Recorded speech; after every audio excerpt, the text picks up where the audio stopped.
Kung taging kasiraan lang ng iba ang siyang nagiging kabig nyo, pues ako naman magtatanong, Apex, sana maging tapat ka sa narito. Tama pa rin ba si Akata o mali mga sinabi mo? Dinamay niya din. Porket kinaladkad niya yung QC, makikisabit ka din. Diba, pansin niyo ba kung sino-sino nire-reklamo? Ang lupit ng banat mo, par. Pati yung pagpaparapol ni Tipsy din ng kotse, dinamay para makapagpaandar. Tanginan to.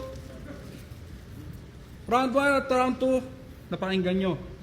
Lahat ng masasakit kong sinabi, buong-buo niyang sinalo. Ngayong round 3, di na ako magpapatumpik-tumpik pa. Pag-usapan natin yung corn beef, tangina mo. Tanginan to, nagrarant sa sulugan. Corn beef lang daw pinakain sa kanila nung ahon.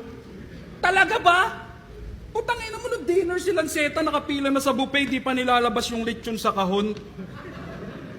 Tangina, corn beef lang pinakain sa amin, ba't naman ganun?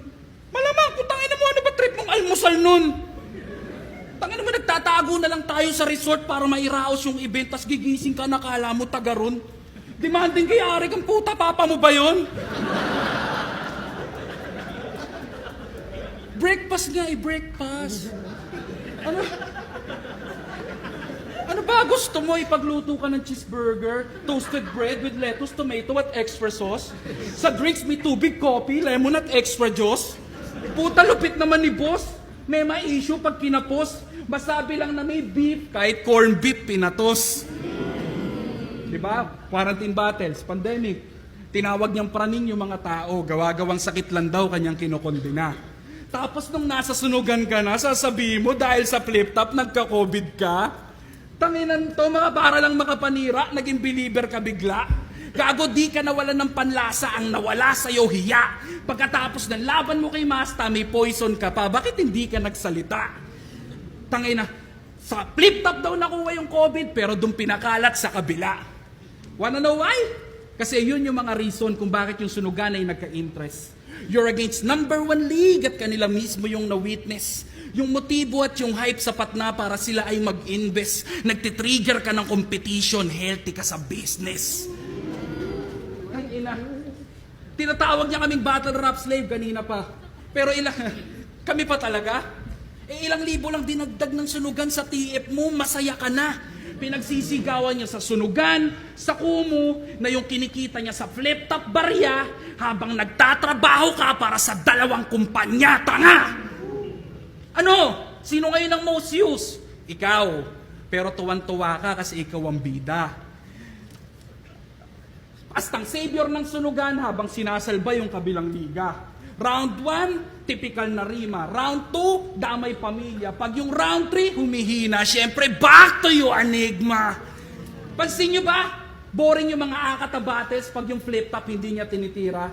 Sama mo pa yung uprising, 3G, Sisinyo, para yung issue mas mabisa.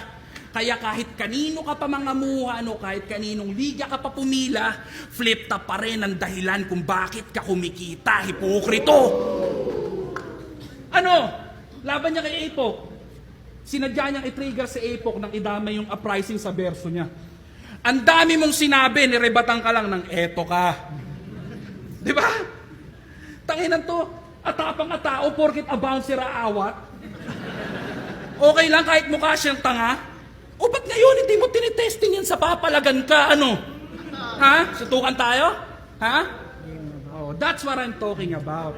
He's always waiting for that opportunity. Nung sinabi ko siyang sasampalin ko siya, mukha agad pinansalo. Nung hinamon ko ng suntukan, sagot agad, tara ano. Basang-basa kita, tarantado, wag ako. Alam kong nag-aantay ka na lang ng papatol sa'yo. Kasi pag sinapak ko to ngayon, kinabukasan sikat siya. Sabay hashtag Akata Effect yung mga bobong fans niya. Eto, nagtuturo ng daan palabas ng depression. Naghahanap lang to ng damay. Pinagsisigawan yung peace of mind habang nagpaparami ng kaaway. Tangina kung sino-sino dinadamay para lamang kumonekta. Yung hindi kayang abutin, dinadaan sa pagprotesta, bistado na rototorepa. Wala kang karapatang magreklamo kung ikaw mismo yung problema. Tangina sa mga nanamantala ng init, hindi nyo na magagamit to.